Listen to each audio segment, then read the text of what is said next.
Yo, Shortbox Nation, this is Botter, and I'm here to tell you right now that con season starts early this year with the return of Northeast Florida's premier anime, comic book, and sci-fi event, Collective Con. That's right, Northeast Florida's largest pop culture convention returns for its 10th year on March 8th through the 10th at the Prime Osborne Center in Jacksonville, Florida. 10 years of Collective Con, they're pulling all the stops out to make sure this is a can't-miss event. And the guest list they got going, don't even get me started on the guest list. I mean, they've got A-list celebrity guests and voice actors from some of your favorite movies, anime, and video games like Elijah Wood and Sean Ashton, Ray Park, Trisha Helfer, Ross Marquand, Max Middleman, and Bo-Katan herself will be there, Katie Sackhoff. Tell me what other convention is giving you the opportunity to meet Frodo and Sam from Lord of the Rings, Darth Maul, and One Punch Man all under the same roof.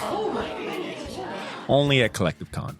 And if you're looking to get some of your favorite comics signed, or if you want to get an original sketch from some of the best comic artists in the world, well, you're in luck, because there'll be plenty of comic and creator guests there, like DC comic artist extraordinaire Clay Mann, Harvey Award-nominated illustrator John Taylor Christopher, Marvel and DC cover artist Chris Stevens, and acclaimed Star Wars author Timothy Zahn. They'll all be at Collective Con this year. And if you're looking to bring the family, or if you want to make a weekend out of it, you're in luck, because there'll be so much going on at Collective Con that weekend in the form of vendors, fan panels, video game tournaments, cosplay contests, after parties, and a bunch of fan events. You can purchase single and 3-day weekend passes now using the link in this episode's show notes, or by going to collectivecon.com to book your tickets and hotel.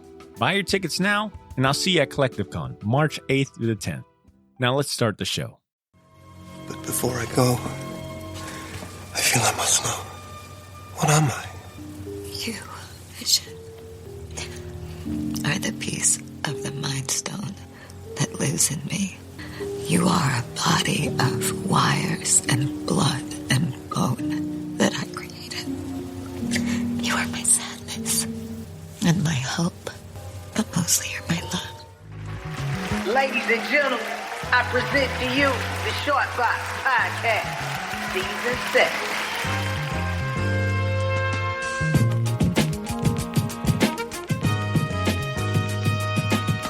The Shortbox Podcast was recorded before a live internet audience. Yo, Shortbox Nation. Welcome to episode 315. Returning listeners, welcome back. And new friends and first-timers, yo, welcome to the Shortbox. We're happy to have you. My name is Bonner Milligan, and I'll be your host for this episode. Now, this is probably old news for a lot of you that tune in on a weekly basis, but you know what? It might be helpful for new listeners to know that here at the Shortbox, we love to talk about comics. We do our best to recommend worthwhile entertainment, and we occasionally interview the best creators in comics. Now, this week is no surprise if you caught the name of the episode, but we'll be talking about WandaVision. And this isn't our first time talking about WandaVision. We've recently done, we recorded an episode 1 review when it first aired. We also did a few spotlight episodes on comic books that inspired the show. That was back in episodes 312, 313. I highly recommend listening to them if you haven't heard those yet. But this week, we're saying farewell to the show and revisiting some of our favorite moments from the series. But before we get into that, I'd like to introduce my panel of longtime friends and co-hosts here with me in the Shortbox studio today. Starting for our very own Shortbox synthesoid, the Edbot 5000, nice. Mr. Edmund Danzart. Yo. Of course, this wouldn't be the Shortbox if everyone's favorite podcast royalty wasn't involved. Miss Ashley Laney Hoy is here with us as well. Yeah, these are getting better. There we go. Welcome. And last but not least, thank you guys. And last but not least, filling in for Cesar, which you can probably tell because of lack of voiceovers. It's a friend of the show and a fellow Jax podcast alumni. Mr. Phil Smith from the pop culture show, The Wait For It podcast, is our guest of honor today. What's up, Phil? Hey, guys. Thank you so much for having me. Butter, I expressed this when you came on and discussed The Mandalorian with us a few months back, but, you know, it's a true honor to be here, and, you know, us over at The Wait For It podcast, you know, we honestly, like, genuinely look up to you guys. You know, we want to get to the level that you are all at. No, the check's already on the way. Listen, I already paid for it, so I might as well say it. We already hit record. We're good. So no, it's a blast to be here, and I hope that I can hold up my end of the deal for your audience for sure. Phil, that is going to be saved, recorded, and played Way next different time. than Cesar. Yeah, for sure. You keep, humble and nice. Yeah. I'm like, wow. You play your cards right, What a buddy. change. No, Phil, thank you so much for thanks joining for us, man. stopping Phil, and for the uninitiated, man, you want to go ahead and introduce and tell our listeners what the Wait For It podcast is all about? Absolutely. And that's the main reason we wanted to do this, because you and C are actually joining us on our show here in the next couple of days to also discuss WandaVision, because there's a lot of crossover here between our two shows. We talk everything pop culture, movies, TV. My co-host Eric is big in anime, so he always talks about that kind of stuff. So he will recommend a new show or do a series called Intro to Anime, where he brings in a guest and talks about kind of like what got them into the world of anime. I like talking about weird stuff, so I'll do episodes on like conspiracy theories and the paranormal and all that kind of stuff. So we literally have something for everybody. And if you are local and you also are a Jacksonville Jaguar fan, I have a podcast called Believe in the Jaguars on the Believe Podcast Network. We've had guests such as Ian Rappaport on, Daniel Jeremiah, Austin Lane here locally we've had on as well. So if you're a Jaguar fan and you want to, be sad over there with us, we also have that covered as well. We want to believe. We Yep. really do. Phil, I'm just going to go ahead and give you a heads up. Me and C are going to bring down the property value of your podcast when we go on. So, hopefully you guys got insurance. But nah, man, it's a pleasure having you on the show today. Before we start singing our praises for WandaVision, let's give some recognition to the people who help us keep the lights on. Starting with the comic shop and a proud sponsor of this year's show, Gotham City Limit, Jacksonville's premier place for comics, toys, collectibles, and more. Look, if you live in the area or if you ever find yourself passing through Jacksonville, stop by the shop on Southside Boulevard and tell them, hey, the Short Box sent me. Lastly, we want to spotlight the best patrons a podcast could ask for, and that's our Patreon subscribers. We could not maintain and grow the show without their help, so if you want to be counted among the Short Box elite and support the show, consider joining our Patreon community. And you'll be treated some awesome personal rewards, of course. Visit patreon.com/theshortbox or click the link in the episode description. Keep it easy on yourself. So let's give it up one more time for our sponsor and patrons and get started by reading a really well-timed email. And I had nothing to do with this. This is, a big shout-outs to one of our favorite listeners, RC Gambit. He sent an email last night that was just fantastic timing on his part. And it's related to WandaVision. So I want to go ahead and get the show started with this email, and then we'll go ahead and dive into some of the questions I've got. RC's email is titled, I Dream of a Wonderful Life. He writes, Hey, Team Shortbox, I have a question I'd like to pose to all of you. Now that WandaVision has wrapped and I've had time to process everything, I've noticed similarities between this show and Wonder Woman 1984. Both feature leads using magic to get their heart's desire, and both use this as a vehicle to process their sense of loss or grief. I'm wondering, between WandaVision and Wonder Woman 84, which one was more successful at using this particular trope, and which one do you feel created a better impact on the audience? Like Cesar once said, paraphrasing, a beautiful lie is easier to swallow than the bitter truth, end quote. Does the long-form format of the weekly episodes help, or do you prefer having it all in one sitting? Just wondering. Champions. First, I'd like to champion the animated series Harley Quinn on HBO Max. It's vulgar, it's funny, it's fast-paced, it's violent, and it's got Kite Man. Hell yeah. Second, I'd like to champion Demon Days X-Men #1. It's a reimagining of the Marvel Universe's Japanese folklore. The art is influenced by Japanese manga and fantastic to look at with its use of watercolors. I thoroughly enjoyed the storytelling aspect of changing Marvel characters to fit to ancient mythology. Get the Art Germ variant if you can, because, it's Art Germ. So it's beautiful and a nice fit for this title. That's all for now. Would definitely like to hear more from surprise guest correspondent Alan Moore. And that is the end of the email.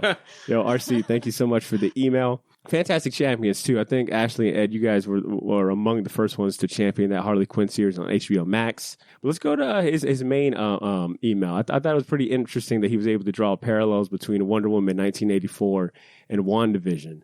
So his first question was, which one was more successful at using the magic, getting the heart's desire trope, between the two? Which one do you feel like created a better impact on the audience? Okay, so for me, I loved Wonder Woman, and it came down to when she had to give up her heart's desire, like when she had to say goodbye to Steve Trevor. There was that scene where she said her goodbyes and ran away, and I was like literally trying to fight tears in my eyes because it was such like an emotional scene. And I thought about the WandaVision scene where she was saying goodbye to Vision. And I just didn't feel that at all. I was like, oh, well, that kind of sucks, but it didn't because feel. he's the robot? Well, it just Probably, didn't. yeah, 100%. Robot. Yeah, When the robot uprising happens, they'll hear this podcast. they've already I'm always processed nice to hear it. You And, didn't like synthezoids. I don't want to go like too far into the show already because, it's just the first part. But when her magic wall is like barreling towards them to end everything, the timing on that thing was so weird that I was like, is it coming? Does she have time? Like, how long is this going to She last? could control it, right? So she could like kind of dramatically pause the. Just something about that scene just didn't hit me like the Wonder Woman scene did. Okay, what about you, Ed? I have to respectfully disagree. Oh. Just because I like I said, we are probably in the minority who liked Wonder Woman 84. Yes, absolutely. So- You guys are still like the only three people I know. Us and C, we're the only three that liked it in the world, apparently. And but I love this because I love all the references. I love it. I just love the direction it went as a whole, starting with those sitcom kind of homages. They're not even parodies. They're done so well. I consider them an homage rather than a parody. And just, it is dealing with grief. And I like having this extended season to really flesh out these characters who they don't have to split time with all the other Avengers. We can get to know Wanda. We get to know Vision, all the millions of Easter eggs, all the swerves for a comic book fans, all those swerves, it upset some people, but man, I fucking love it. Just mess with my head. I can enjoy the show, and then we can talk about all these things that are going to happen. A lot of them didn't happen, but it's still fun. That's what I really enjoyed the aspect of this show more than, Wonder Woman. And it's hard to compare because you have like several hours rather than an hour and a half to tell this story. But I really, really love this series. I thought it was really well done. Yeah, I think for me, I wasn't like convinced that like it was a lot more chaotic when people were getting like their heart's desire. And I was like, and Wonder Woman to me, it was a little like goofy watching some of the ways people were getting their wishes. There's granted. like that kind of 80s cheesiness Yeah, that they for went sure. for, For sure, and I think that might be definitely the difference. This one was meant to be like a lot more somber, like bittersweet, and things like that. So it kind of resonated with me on a more emotional scale because I just thought, Wonder Woman, I've already kind of said it was a little too cheesy for me. So I think this one resonated with me a little more emotionally. But Phil, I wanted to get your thoughts on like the format because RC does ask, do you think the long format of weekly episodes helped, or would you have preferred if we had gotten WandaVision all in one sitting, like a movie? Yeah, this is a great question because it's something that's kind of been brought up a lot here because the disadvantage to Disney Plus doing it this way is that we have the time to kind of theorize and assume what is going to happen. And when that doesn't happen, then people, I think, are understandably, but also unnecessarily upset. And we're going to get into this here later. But I love it. I'm like, I thought it was fucking got fantastic. me. Yeah. I love it. And we'll get to some of those moments, I'm sure, here too, as far as some of the reveals. But whenever you release them all at once, it doesn't give you that opportunity to be like, oh, where is this person? When is this person going to show up? So, and also I think some of the cast, specifically Paul Bettany, right? Yeah, for sure. He didn't help. As far as the master level trolling. As far as Was he the one that said that we would be getting a Luke Skywalker level cameo? He said he was someone he wanted to work with for the longest time. And it was himself. And it ended up Son being of a bitch. himself. Yeah. So you're thinking it's Patrick Stewart. You're thinking it's, like when John it's like, Krasinski or something like that. So I certainly enjoy it both ways as far as releasing it episodically week by week and also binging it all at once. But the disadvantage is that you do now have people that are upset like, well, why didn't I get Reed Richards? So and there wasn't a lot of fat on the bone here. This was pretty lean. By episode 7, we should have known. Like, they're not going to fit in these people in 2 episodes. I felt like this was a very straightforward show. I just felt like the fandom kind of ran with a lot of their own theories and built it up for themselves. But to me, it's like, they don't owe us none of this shit that you guys are theorizing. This is a very straightforward. But I think they did it intentionally. So they I think they put a lot of those, Easter eggs and little swerves, like just to mess with the fans. I don't know if they did it intentionally. They're fans of the material because the people that are doing these movies now are actually fans of this. They grew up with this material. They're not just, oh, this is an IP we can exploit. That is part of it. Don't get me wrong. We're going to make a lot of money doing this, but we do respect the source material. Yeah. I also think the weekly format was a lot of fun because things like like Game of Thrones always kind of comes to mind. That was always like a really fun appointment weekly television, which Netflix kind of ruined for a while just by dropping everything at once. And I don't know if the day makes much difference, but I will highlight that the fact that it was like on Friday, it really kind of gave for me like that something to look forward to the end of the week. Yeah, I knew what the rest of the weekend was going to be like on social media, Twitter, and all that. I've read people like setting their alarms just to watch the show. Yeah, and I mean, like as a Marvel, as a self-proclaimed Marvel fanboy, like to have like the whole entire what felt like the nation like talking about Marvel deep cuts. Oh, yeah. Every Super week, deep cuts. Going on like my timeline and seeing like pictures of Mephisto or Master Pandemonium. But one and shit thing like that paid off was the Agatha Harkness, because people were talking about that like when they first introduced a lot of red herrings. Phil, do you feel like the finale stuck the landing? Yo, this is Botter. Sorry for interrupting this episode, but I'll keep it brief. I wanted to let you know about a massive sale we have going on over at the Shortbox store on all of our merchandise and apparel. That's theshortboxstore.bigcartel.com. You can now save 20% off your entire order using the discount code YOO, Y-O-O. So if you've been waiting for the right time to finally buy that gauntlet snapback, or if you ever wanted to buy any of the shirts you see me wear on the podcast, well, now's your chance to get them for a steal. We still have a few sizes left of everything, but they won't last long, and once they're gone, they are gone. And then I mentioned that all of our apparel is screen printed on high quality material. None of that heat transfer or direct to garment stuff. Our shirts are some of the most comfortable ones you'll ever wear, and the hats look even better in person. So wear your support for the Shortbox Nation proudly, knowing that you're going to look damn good doing it. Get to theshortboxstore.bigcartel.com as soon as you can, and don't forget to use that discount code YOO, Y-O-O, to save 20% off your entire order. All of this information can be found in this episode's show notes if you want to get there faster. Thanks for not pressing fast forward. Now back to the show.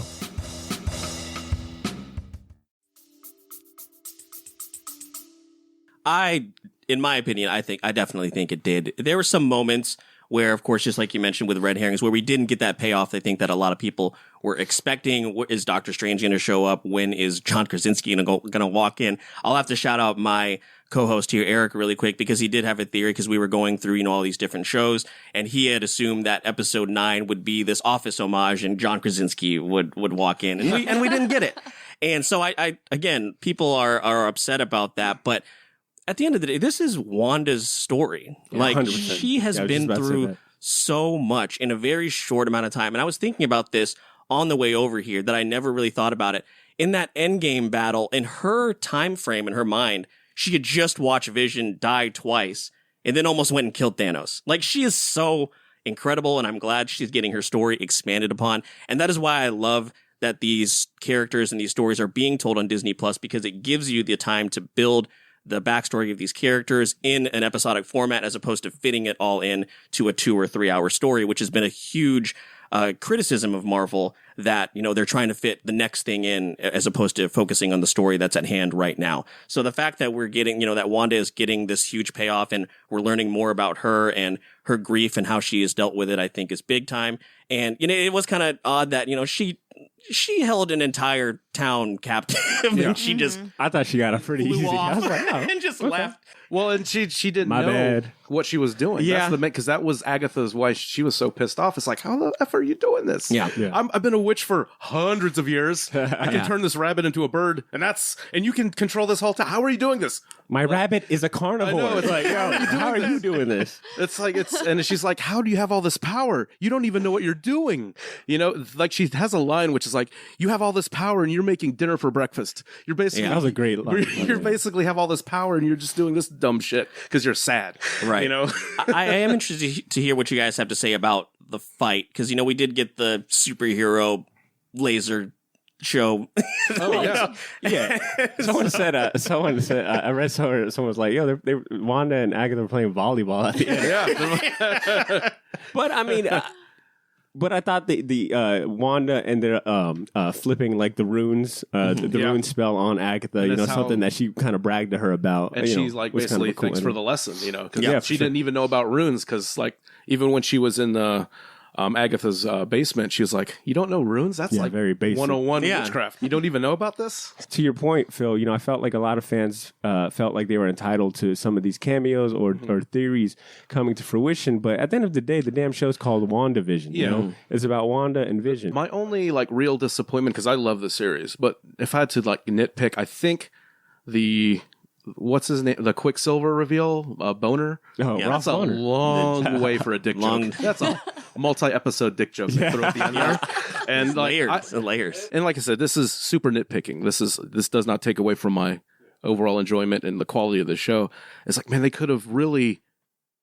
Okay, this is like a tease for this multiverse idea that we're going to bring in with Doctor Strange. And even the mentioning of Doctor Strange, even like I said, it's just a few things I thought they could have, but we know how the MCU works. We build to the next thing. We build and build and build and expand. But that's like my only, is like, really? Dick joke? Really? You're better than this, Marvel. I felt like as far as like the main narrative and the main objective to tell the story of like this very like the story about like grief and overcoming sorrow and being a superhero. What does grief look like for a super being that is capable of altering reality? Like that main objective, I thought was wrapped up really nicely. And the thing is, we still got like that MCU formula of being a teaser for the next stuff. We still got like that ending with Monica Rambeau. Now, granted, I do feel like Monica got a little bit pushed to the side towards the end. Like they did. I feel like they were trying to set her up to be. Too. Yeah.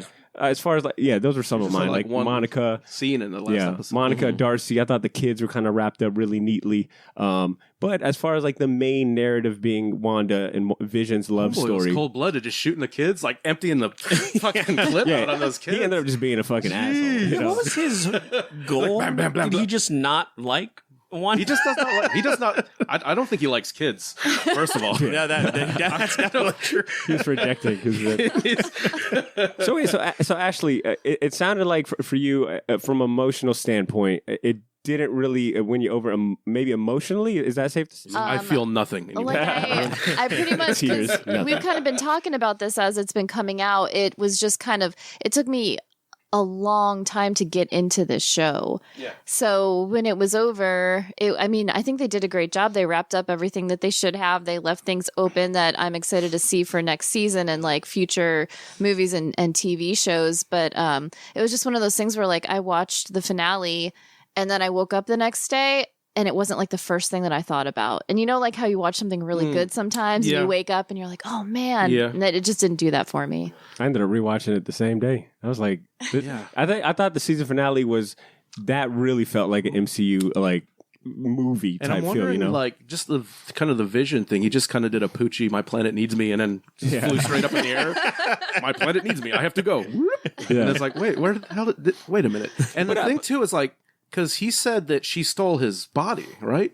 Like in the earlier episode, she said she stole. They tried to frame. Hayward tried to frame her. So that was a frame. Yeah. Okay. Yeah, they were trying to frame They cut her. together that film or that. Well, and to be honest, I don't even think they did much cutting. They just didn't show the full content. Well, Right. Yeah, later because they show like they flash back and she just walks out and goes to the car. It's supposed to imply like she took the body, but I think the video stops as she's leaving. Gotcha. Okay. Gotcha. But for me, I thought the season finale felt like kind of a grandiose MCU film, and like I feel like you got to keep in mind, like, this is the MCU. Like they're not.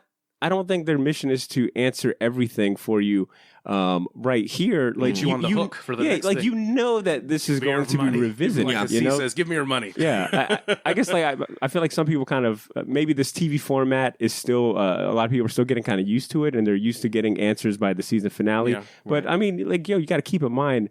All of this is going to be readdressed later. They still kept we got two of the shows. Yeah.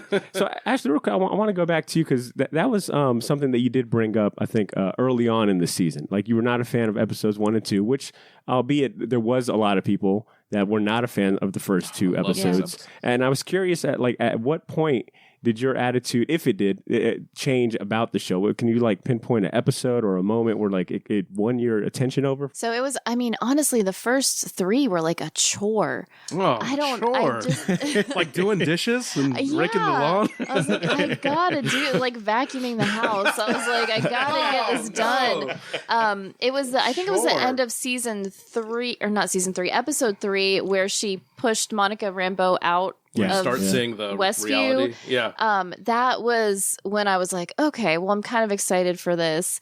And then I think it was the next episode when Jimmy Woo and Kat Dennings started getting some screen time. Then I was like, okay, this is enjoyable. Like, I like this now. I'm getting into this. But for like half the season, it was kind of like, I feel like as, a comic book nerd, like I had to watch it. Yeah, there's a lot of expectation. It's your job. There is. I had to. I really just had to. You couldn't be caught at the grocery store running into someone and, they ask you watching WandaVision? And you're like, what? Nah. What's that? Yeah.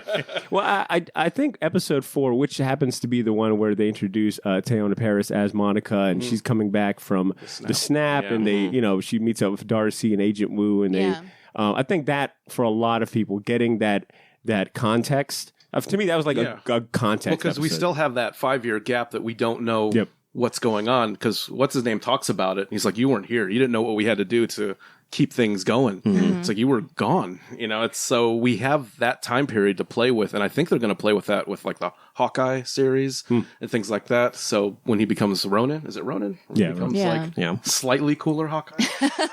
Hopefully with a better haircut. Yeah, I love that faux hawk. He needs to keep that 50-year-old guy with a faux hawk. Pretty sweet.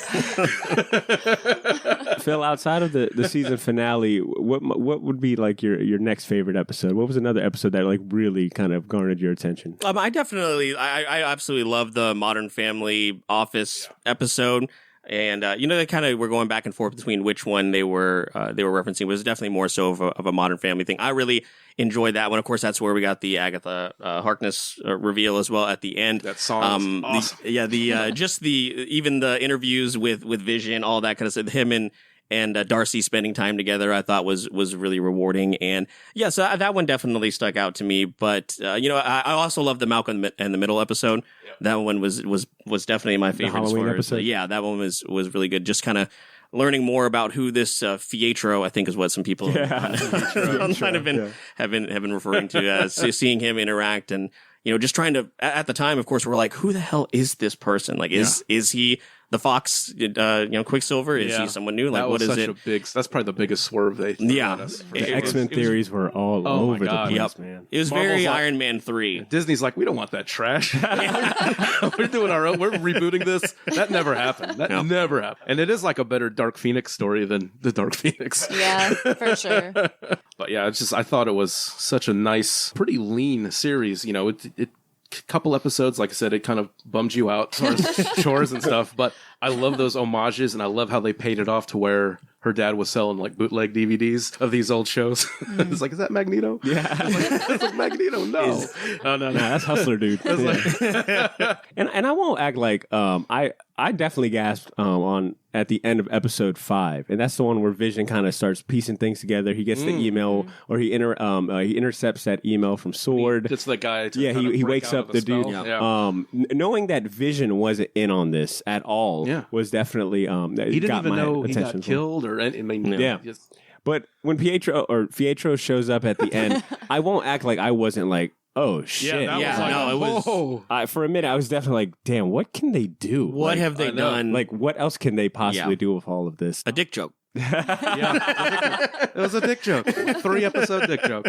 Well, I won't see you. I didn't connect the two until today, but Ralph Boner was the Ralph that Agatha was talking about throughout the whole season. And then Boner's like Growing Pains, his buddy. Did anyone watch? Oh, Are any of you old enough to watch Growing Pains? I saw Growing Pains. Yeah, so his buddy, his dumb buddy, Boner. Yeah.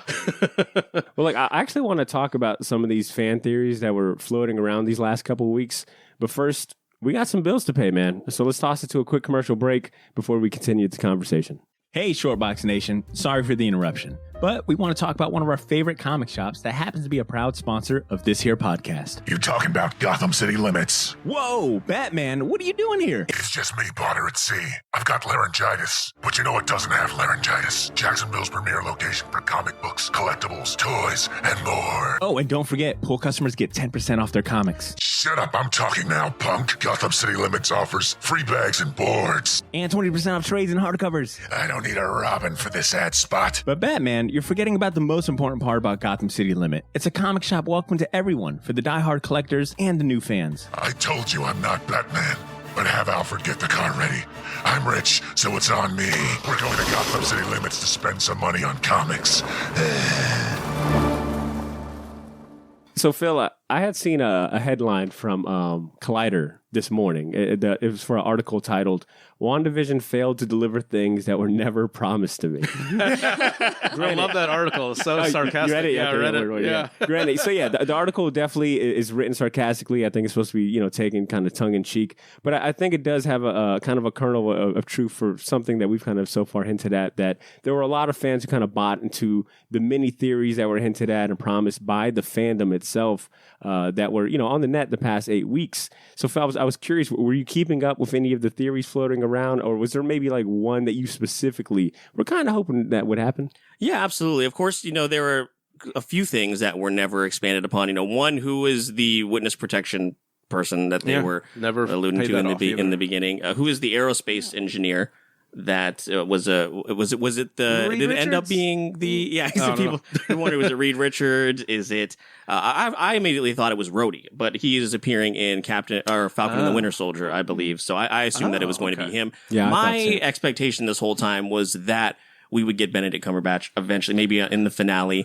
And again, once you get towards like episode 7, 8, you're like, they're not coming. None of these people are showing when she up. name drops him, and then he's just like in his sanctum, just like looks over, and then it cuts back to them fighting. Just something like that. Yeah. And then again, in the finale, it wouldn't have made sense. Like he's going to show up and be like, stop fighting. So I was hoping, because of course we had heard this entire time, this is going to lead directly into the multiverse of madness. So he's like, oh, that makes the most sense. Yeah. He's going to show up. We're going to see him. Again, I wasn't disappointed I didn't see him, because again, they didn't know. They did not need to do any of that stuff. We're focusing on Wanda and her grief and her story. So that was definitely one I was looking forward to. And then of course, everywhere you look, when's John Krasinski going to walk in? Where's we were talking about this? I guess some of these. So like the Fantastic Four one, I was like, what makes you guys think that? Why now? Well, why? Well, one, they never announced the movie. They haven't announced any casting. No. Usually castings are really easy to leak. Like those things leak as soon as they're done. So the Reed Richards I kind of tossed out. I think the only plausible ones that I was like, I can kind of see that, was a Doctor Strange cameo, because, of the way it she tied in. She mentions him too. Yeah, that's Sorcerer Supreme. Yeah. So we did get a name drop. We didn't get the actual physical cameo. But I thought maybe I kind of gave some credence to the possibility of Mephisto showing up because of the subject matter that we were dealing with, They threw those like swerves there too. Yeah, sure. the red herrings and all over. And this was way out there, and I didn't think they would do this, and they didn't. But Dottie was like rumored to be Mephisto, because there was like a line saying it's like, the devil's in the details, and then Agatha goes, that's not all he's in, when she's talking. And then Dottie, like, they do these cool visuals that you kind of don't notice, but like in Wanda's yard, her flowers are kind of pink and red, and Agatha's purple, and for their hex powers. And then Dottie's yard, she has like yellow tulips or yellow roses or something. And then people were thinking that this might be the third witch, like Arcana from Squadron Supreme. Deep fucking cut. Yeah. Squadron Supreme, which also would be like, and Squadron Supreme is basically like Marvel's. They've come in and out. They're multiverse characters. They're basically kind of analogs to the Justice League. So she's like the Zatanna of that group. She's like that kind of version of Zatanna. And like I said, her hex powers or whatever magic powers are yellow. She has like a yellow glow. So that was like a super... It's like, no way. There's no way they're going to do that. But that would have been a cool even tease. Like she got sucked out of her world into this, where she's kind of being controlled and watching things. Some of these deep cuts, like Nightmare was supposed to show up, or Master Pandemonium. Like some of these deep cuts were so wild, because I was like, yo, even like hardcore comic fans don't give a shit about these guys. Yeah. So what makes you think they're going to show up? But once again, I do think that it's probably like kind of twofold on my end. Like I think it's reflective of like how the MCU and these movies have kind of trained past viewers of kind of being teaser machines, and then like lending itself to like certain Easter eggs and red herrings. And then two, I wonder if it's just a credit to the production team, the set design, and like that level of craftsmanship. Like that they put so much thought into these things that it was kind of logical for some people to run these thoughts. So Phil, like you don't you may not be a comic book fan like us, but you do dabble in this like world of pop culture and kind of nerdy things. Did this series pique your interest enough to maybe consider reading the comic books or following along in that way? Yeah, absolutely. So the thing with getting into the source material for me is that it's overwhelming because it's where do you start? And then it's very similar to how I feel about anime. I have people constantly being like, hey, you should check out this show, and I'm like, where do I even begin with this source material? But I would like to understand it more because the only thing I can really compare, this is a bad comparison, is when I read all of the Hunger Games books and then watched the movies. I was like, oh, it's time for commercial. This is terrible. But it was just kept reading it. It was still cool to see some of those things in live action. But I was like, this could have been better. But still, I want to be able to appreciate that the way that, again, my co-host who is all the way caught up in My Hero, he has read through all the manga. And when certain moments pop up in the anime and he's losing his shit because he's like, oh, this is so cool, So I would definitely want to experience that for sure with this source material. So yeah, but it's just about wondering where the hell do I even begin? Did you, since you mentioned Hunger Games, did he browbeat you into watching Battle Royale? What's that? Oh, no. No? Okay. No, not yet. Okay. Because it's pretty much like that. But yeah, that's what I've heard. Yeah. I had read somewhere that I guess the Falcon and Winter Soldier was supposed to be like originally slated to be Marvel's first show to kick off the MC or Phase 4, but due to like the pandemic and certain scheduling, WandaVision got bumped up, and Kevin Feige has said on record that he feels like this was a better a transition for the MCU into like television in this phase. Would your expectations for Phase 4 MCU and what we're going into next be different if Falcon and Winter Soldier had kicked us off? It's almost a different part of the MCU because that seems to me that's going to be like a spy action buddy cop, no magic. It's still cool, but yeah, like this magic stuff, which I'm more partial to, kind of opens up this world that in that Phase 1 they were kind of like, oh, we don't do magic here. That's silly. It's science. It's science from other science and cosmic. Yeah, cosmic science, not magic. Magic's silly. And then Doctor Strange, magic is awesome. I feel like had it been Falcon and Winter Soldier, it probably would have just felt more like what we had already gotten in Civil War or any of the Captain America. This feels like Captain America. It was light. like a nice change, almost like a palate cleanser from the snap from Endgame. I think it depends on what audience you're trying to draw in, because you saw some of the casual viewers being like, "Where's the action? Where's the fight scenes?" And me, who is someone that willingly punishes himself and watches This Is Us and just emotionally gets invested in that. I enjoyed the fact that we were seeing how Wanda just deals with this grief and what she is going through. But if you were trying to draw in the more casual viewer, then Falcon the Winter Soldier would have been the better way to go. It's more accessible. That is going to be going to be, like you said, the spy kind of globe trekking action that people want to see. This does make like kind of chronologically like sense, because this WandaVision takes place like a few years after Endgame, so like Wanda's wounds and grief are like just still like really, really fresh. I also think like this series sets itself apart and gave us something tonally different. Like we were dealing with like some really like heavy topics, but still resonate. Like we all have felt grief. We've all like experienced like emotions related to like losing a loved one. And if we had the power, like what for sure, wouldn't we do that? We would do that. Yeah. I mean, Monica says that in that finale. I'd bring back my mom. I don't blame you at all. I'll go ahead and say that this show to me established maybe the best love story in the MCU. I was trying to think prior to this show, what was another couple within the MCU that I really like felt for? I'd maybe say Tony and Pepper Potts. Like they kind of had something, but I don't think Carter and Steve. I definitely did not buy those two. No? I could care less for those two. Okay, but to me, good. this is the. All right. Wow. To me, this is the couple, because I mean, at the end of Endgame, he goes back to Peggy Carter, right? So like the thing that he had with Sharon just kind of didn't make sense. I don't know. I just didn't buy it. We'll for me Sharon personally, and Falcon and the Winter Soldier. So yeah, she's been up to. I just didn't buy it. But to me, this is like the couple for the MCU. Like, we really got to like experience something with them. Like, I know Ashley, it didn't make you shed a tear at the end, but for me, I was like, man, this is such a beautiful goodbye. Yep. You know, when Vision asks Wanda, you know, when am I? And she says those lovely words. And credits to RC. Speaking of RC, sent the email. He had wrote something on Twitter that I really liked. He wrote that "We'll say hello again" is the new "I love you 3000," and that was one of my favorite lines in this episode. Like, I really felt like Paul Bettany and Elizabeth Olsen had a spark there. They had a chemistry, and it definitely showed on screen.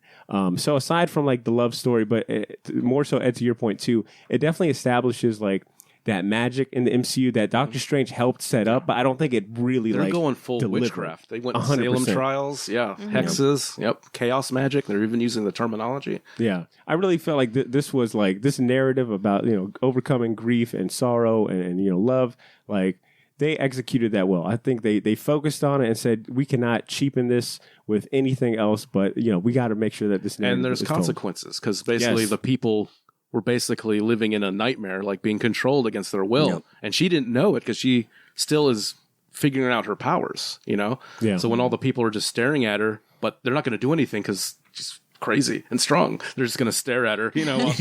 Basically, okay, I'm going to go in disguise. Whoop, hoodie. Okay, no one knows what you're There you go. That's the MCU's. She just needed a hat. Disguise.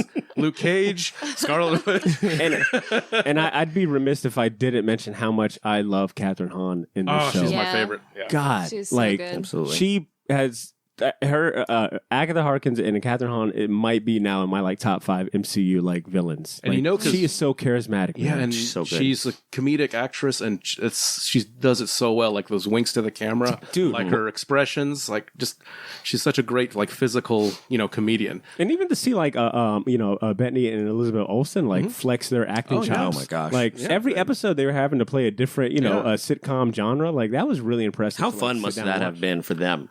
You know, just Like, I don't have to do this accent anymore. You know, it wasn't like they weren't acting like grandiose like superhero model. Like, they had a lot of fun, man. I had a lot of fun this whole season. Yeah, and with Agatha too, she can even though she's kind of stuck in that spell, she's like, I'll be talking to you soon, or you'll need soon. me. Because basically she can still evolve into that mentor role like in the comics, because she knows what she's doing and she can help her harness this power, so she can bring her back, get a few lessons, and put her back into the spell, so she can be a recurring character. Yeah.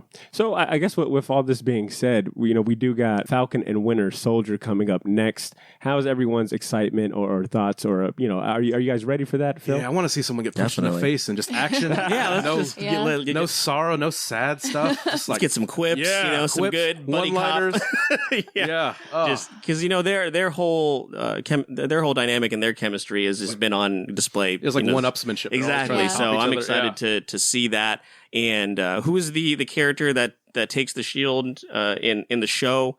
Because it's a new Captain America, like a new quote, like a government run. US agent? Yeah. So I'm excited. I don't know really too much about that character, so I'm excited to see them expand upon that. But yeah, just a total tone shift from what we just got, and I'm excited to see it for sure. As someone who's not really that geeked on the Black Widow movie, which I'm definitely going to see. We've talked about that. It's almost like they should have did this 10 years ago. It's way past the time for a Black Widow movie. I'm still going to see it, but for sure. It just sucks that when it was time for her to finally get that movie, even though we've all kind of felt it was a little too late anyways, she had to get it pushed back by a year or two. I think it's safe to say Falcon and Winter Soldier is going to make 2021 the year of the bromance. I'm calling it. That's right. Fucking now.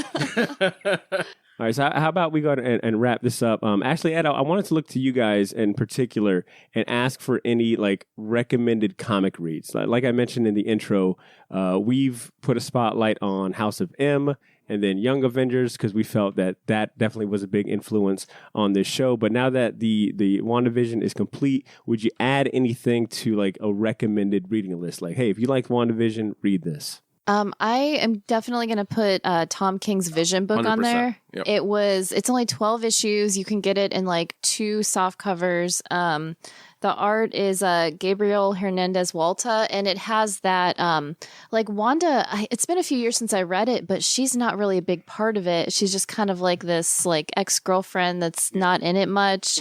But he's got like this wife and 2 kids, and it's got that like that white picket fence, like real tone to it, and then it has like this kind of darker side to it's it. like the sitcom, like the 60s sitcom. Yeah. Everything's all bright. And Except happy, I liked it. Darkness. So Except it you was, liked it. Yeah. It was really good, and it took me so long for people to like get me into that book. And then once I started reading it, like both the trades had come out. I think it had gotten canceled, but it was amazing, and more people should have read it because it looked weird to me. It's like, yeah, I don't want to read these. You're like, weird how looking... can this be interesting? Everybody looks like Vision. Yeah, like, it was so good. It was so good. I remember like picking it up and I was like, I'm reading a Vision series. Yeah. Like a Vision, a white collar series. But it is, I think, one of Tom King's best way. It was what introduced me and really sold me on Tom King. Yeah. And I will definitely back you up on that. I don't think we talked enough about that series inspiring WandaVision. But yeah, I'll definitely back up on that. Ed, you got anything to add? I think just to kind of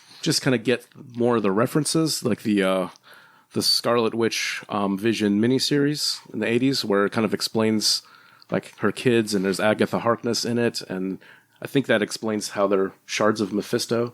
Yeah, that would have been weird if they did that so in the show. And I think there's like I don't know if it's part of West Coast Avengers, but the Vision Quest. Yeah, West Coast Avengers. So that series too, just to kind of, if you're interested, like you were saying, you don't know where to start, that kind of gives you like where these references are coming from, like the all-white Vision when he gets rebuilt and doesn't remember Wanda or any of those, doesn't have those emotions. I think those two on top of the Tom King series will probably be the 3 things to read to kind of enjoy this series more on a different level, Yeah, that's what I had. I had the same ones, that the 1980s Vision Scarlet Witch series, and then Ed, to your point, West Coast, or Avengers West Coast number 42 through 44 is that Vision Quest series where we get the introduction of the White Vision. And then honestly, if you read up until like 52, you'll see like how messed up the comic books handled like Wanda's kids and shit. So those are kind of fun reads. Can I ask you a question about Wanda's kids? So as far as for those that me specifically that aren't as educated on it, so is the final post-credit scene, is that an indication that her children are somewhere out there and that's what she is trying to find them? They could be, what I'm thinking what it is basically, because if you look when she's doing, like reading the book, you see these little spheres around here, which what I'm thinking is these are different universes. And then she's basically, because she's a Nexus being, so she's the constant in the Marvel mythology, she's the constant in all the multiverse. Every universe, she's the constant. And she's always exists in every reality. So her kids could be real in another reality. And then there's a weird line that she says, like, thank you for choosing me to be your mom. Mm-hmm. And then the fact that when she was pregnant and was raising the kids, she didn't have that all control over everything. So they could be brought from another world, but they didn't really say one. They kept it pretty vague. So it could be those kids existing in a different reality. Got it. Doctor Strange 2 directly ties into this, as well as Spider-Man No Way Home. And Kevin Feige was saying the biggest indicator is in the name for Doctor Strange, Multiverse of Madness. So with this season, with this series, or WandaVision, kind of introducing that idea of like multiverses, and also her kind of, I think she probably breaks something within the multiverse that's going to cause them that kind of have to team up. But I'm sure, like, I feel like she probably put her kids in a pocket dimension, and they're kind of in danger. And the thing too is like I don't know if they're going to do this, but like when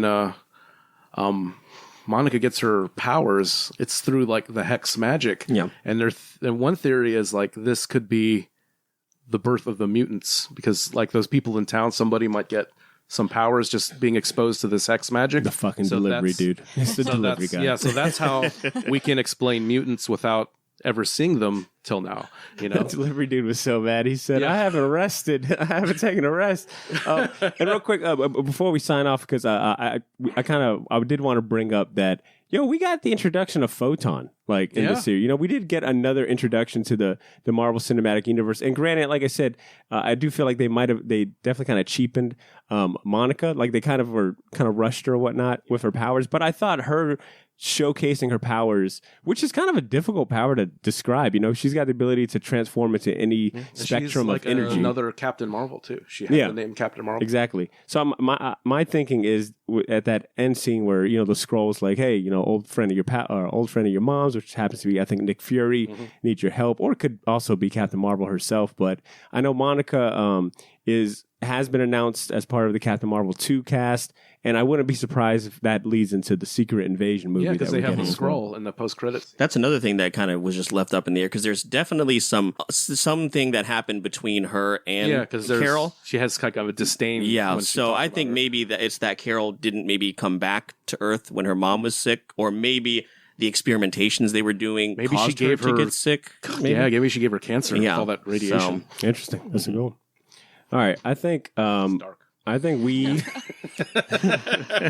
it's safe to finally put a bow on WandaVision talk with this episode. So listeners, hopefully you got your fix of WandaVision. I want to go on a quick little break. Providing the tunes for this week's music break is none other than Mecha the Marvelous, of course. He's got an appropriately titled beat. It's called Lights Out. We'll go ahead and play this. When we come back, we'll champion some worthwhile entertainment for you to check out, so don't go nowhere. We'll be right back. Stay tuned.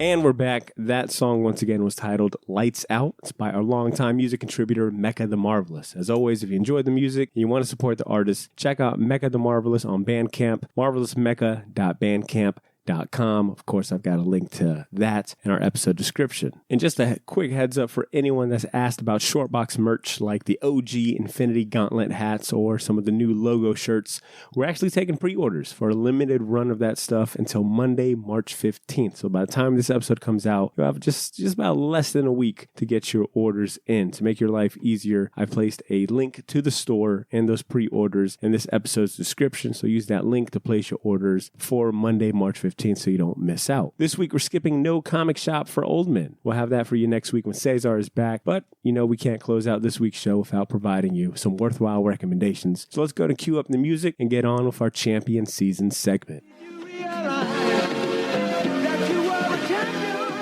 Champion Season, for those of you tuning in for the first time, man, it's our last segment of the show. It's our opportunity to go ahead and share some worthwhile recommendations that we feel will not only respect your time, but hell, it might win you over like it's won us over. These recommendations could be things like new and old comics, movies, TV shows, or video games that have recently become a personal favorite of ours, and we want to share it with the rest of you in the Shortbox Nation. Phil, you're our guest of honor today, so how about you go ahead and kick us off? What are you going to champion today? Yeah, absolutely. So the first thing I do want to talk about, because it just came out here this past weekend, here in the Wait For It over on my show in the Wait For It podcast, we are releasing a review. Actually, will come out tomorrow of Raya and the Last Dragon, the new Disney film. I just saw it in IMAX with my daughter, and we'll definitely give you those thoughts. I won't spoil anything right now, but anybody that's coming over from the Wait For It podcast is about to give a very big eye roll, because I talk about this show constantly, and it is Ted Lasso. It is on Apple TV. And I am absolutely obsessed with it. People are slowly starting to come around on it. I think a lot of people kind of slept on it because they don't want to sign up for another streaming service. It is on Apple TV. You will have to do that. But you can just use like your 7-day trial and knock out the show really quick. But Jason Sudeikis just won a Golden Globe for best actor for the show, and it is fantastic. It's about soccer, and you know I don't care about soccer. I don't watch soccer. I don't know really anything. That's that about American attitude. Right there. I don't really know anything. USA. But it is a comedy, and the story that it tells is absolutely fantastic, and it's hilarious. It is from the creator of Scrubs, Bill Lawrence. So if you are into that kind of humor, it is very, very similar, and I absolutely am obsessed with it. And I've gotten quite a few of my friends to get into it, and I will get everybody one person at a time to go watch Ted Lasso. So I'll talk about it any chance I get. Oh yeah, good ones, Phil. Ed, what about you, man? What are you going to champion? Yeah, I went to Chamberlain's and grabbed a few trades, and I picked up this one just based on the artwork. It's called Dead Inside. It's by Dark Horse Comics. Came out a few years ago. It's written by John Arcudi, drawn by Tony Fejzula, and colors by Andre May. The colors, I have to give him credit because it really highlights the artwork. Tony's artwork is it almost is like an EC Comics crime comic book. It's almost like it's a police procedural story, but the way it's drawn, it has a lot of horror elements. So it's like a lot of Kelly Jones influence in that, and some Guy Davis influence. But it's a really cool murder mystery, kind of crime noir. And like I said, a lot of talking, but the art is so interesting, and it's got a lot of gritty texture, and it's just looks like everything's just covered in grossness and dirt, and it really fits the story. Like I said, it's awesome. It totally went under my radar when it came out, but it's a really cool book. It's a 5-issue trade. I'd highly recommend it if you like crime noir stuff. Oh yeah, good one, Ed. Ashley, what do you got to champion today? So it's been kind of a rough week. But so when The Office was on Netflix, I used to just kind of have that in the background all the time. And now that it's not on there, it's been Bob's Burgers on Hulu, just kind of like in the background. So I'm going to champion old episodes of Bob's Burgers because that show's been around forever. Yeah, and how many seasons is it on? 11 or 12 or something. We get a movie, I think, next year. Yeah, there's no excuse to not watch this show. You just have to watch it. Did you ever heard the theory that like Bob's Burgers, they're serving human?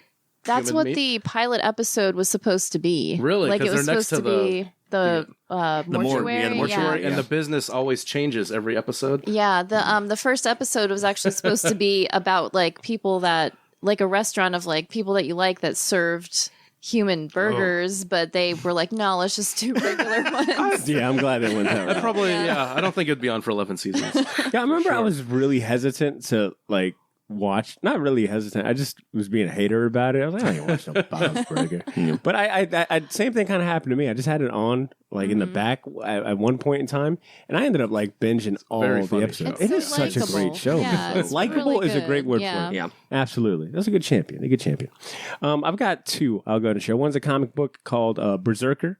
It's the comic series created by motherfucking Keanu Reeves, alongside Matt Kent. It's drawn by Ron Garney, colors by Bill Crabtree. And I will highlight Bill Crabtree's colors because he makes Ron Garney's artwork look completely different in a good way. I wouldn't have thought that was Ron Garney. Neither. It's published by Boom Studios. The story is, it follows this immortal warrior known as Berserker. He's fighting his way through the ages. He's working with the U.S. government in present time. It's supposed to be a 12-issue miniseries.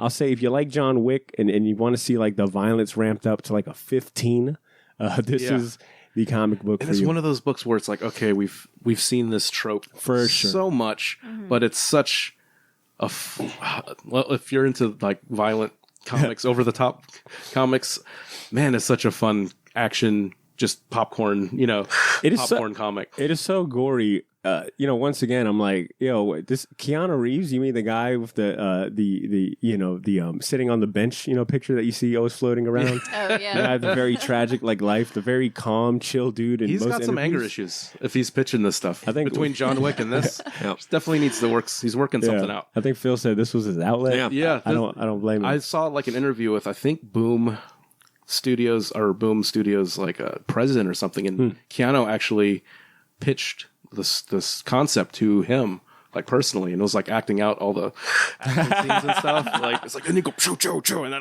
rip his spine out. And it was like, could you imagine that? How hilarious that would be. Yeah, I read like an article or something, and Keanu Reeves was talking like he's always been a comic fan. I think he had always wanted to play like Wolverine, and so like this is kind of like this kind of like means something for him. You know? And the fact that he's teaming up, with like Matt Kent, who's like an award-winning, writer, and then Ron Garney, who's an established artist. I definitely think this isn't just something that Boom Studios was like, all right, just give him something to keep him happy. And the last thing I'll champion is this Mike Mignola documentary. Mike Mignola Drawing Monsters. It's on Kickstarter. It doesn't need your money because it's already funded Quadrupled, 3 times over. But I do recommend funding it if this is up your alley. But it's essentially a full length feature film. It tells the story of how Mignola came to create the Hellboy universe. The film's going to have never before seen interviews alongside creators like who did I see? I think Neil Gaiman is on there. Like the list is so. If anyone has ever touched Hellboy, they're probably going to be guys on there, like Frank Miller and Mike Allred. I didn't see their names. The list was so long, I kind of stopped reading. Okay, it's one of those. All right. But they're going to have behind the scenes footage. They're going to have from comic book conventions. I think they're also going to have a drawing workshop. It's just going to be a legit documentary, something that should have been done for. And considering it's Mike Mignola, who better else to have it? The reward tiers are insane. There's to even get the DVD, because I think after the Kickstarter is done, they're not doing any of the rewards. All of the exclusive prints, shirts, stickers will not be available afterwards. The only thing that'll be available is the Blu-ray. The Blu-ray tier alone is $60. Ooh. So this makes me think this is going to be a very kind of once this goes, it goes. So I'd recommend if, Mike Mignola is your boy or you love Hellboy, getting in on this Kickstarter before it ends. That's pretty readily easily to find. Just type in Mike Mignola doc on Google. It'll be the first thing that pops up. So that's what I got to champion, which brings us to the end of our show. Listeners, thank you so much for tuning in. Before we wrap up, I want to go ahead and give my crew a chance to do any shameless plugs. Phil, I'm going to start out with you, and I will also thank you so much for hopping on the mics with us to talk about WandaVision. I'm looking forward to going on your show tomorrow and doing the same. But do you want to share any shameless plugs or any last-minute comments? Yeah, guys, again, thank you so much for having me. This was so much fun. And yeah, like I said, Bader, we're excited to do it all again over on our show and the Wait For It podcast. You can find it pretty much wherever you're finding the Short Box. So we're on all podcast directories. We also have a YouTube page that we're trying to get started. Right now, the only review is Wonder Woman 84, but we are about to add the Snyder Cut here later this month, which I am just dreading spending 4 hours of my life doing. I won't. I won't lie. I've thought about subjugating my crew to doing the same thing, but I love them too much to veto. I'm gonna take a break. We might skip halfway through. Yeah, so we're gonna be doing that later this month. And then, like I said, we just reviewed Raya and the Last Dragon. Our 200th episode is actually coming up next week. Congrats, man. Yeah, so we're going to be just doing some self-deprecating and talking about how awful it used to be in the beginning. Oh, boy. We're talking about that. But then, as I mentioned, I also have the Jaguars podcast. That's Believe in the Jaguars. And it's actually an exciting time to be a fan of the team right now because of everything that's going on. We'll see what happens when they actually play. But right now, I always say that we are the off-season champions, so it is our time to shine. So check us out and check me out and my co-host James Johnson on Believe in the Jaguars too. But again, yeah, guys, this was so much fun. Thank you so much for having me here. Oh yeah, Phil. Thank you. Ashley, you got any shameless plugs, last minute comments? Yeah, actually, so Tesco City update.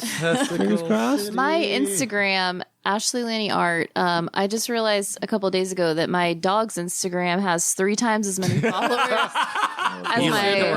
as my art page. I think I'm going to start trying to push that because that's not. You're going to cool. post your art, but the dog right by it, like kind of forcing him, like my mommy. Have Sandor post about your art page on his from his point of view. Right. That's my mom so is sad.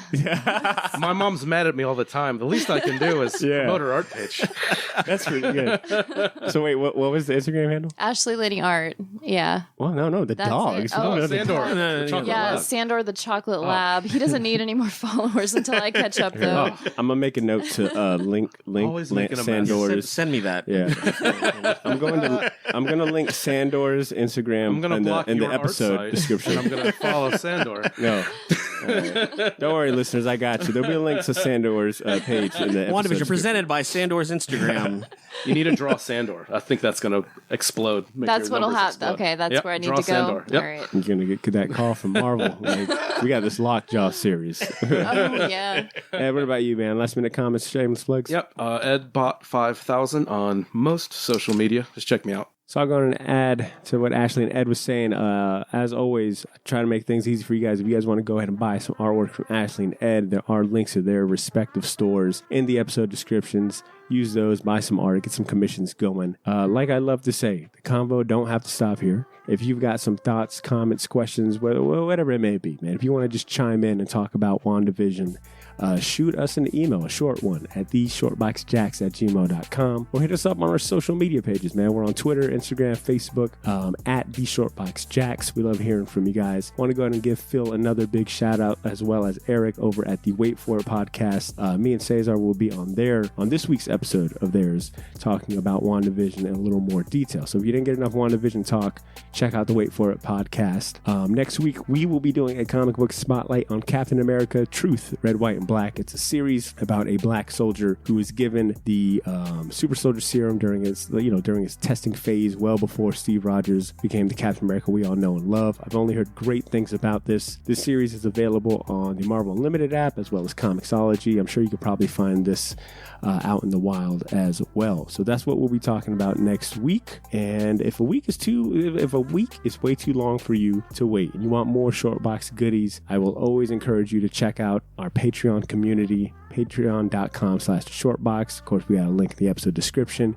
We've got bonus content up there, as well as our bonus podcast series, Pilot's License. It's that series where we get to talk about comic book themed animated shows and cartoons. We'll be dropping our Silver Surfer episode on Patreon later this month. So it's a good time to go ahead and check out and join the Patreon community. Oh, and the hats and shirts, man. Get your pre-orders in by March 15th. That's a Monday. We're doing a limited run of the Infinity Gauntlet hats, as well as a run of the shirts with the new comic box logo that Ashley Laney Hoy has done. So get those pre-orders in. I've got a link to the store in the episode description. Really, man, the episode description has all types of helpful links, whether you want music from the show, art, merch, etc. Go ahead and use the episode description to your advantage. Yeah, I think that's all I've got to say this week. I'm gonna keep it a little short, all right? So yeah, Shortbox Nation, as always, thank you guys so much for tuning in. It's always a pleasure having you guys join us. If you come back next week or not, if you want to take a break, that's all good, man. Thanks for tuning in. Take care of yourselves. And most importantly, continue to make mine and yours Shortbox. Peace.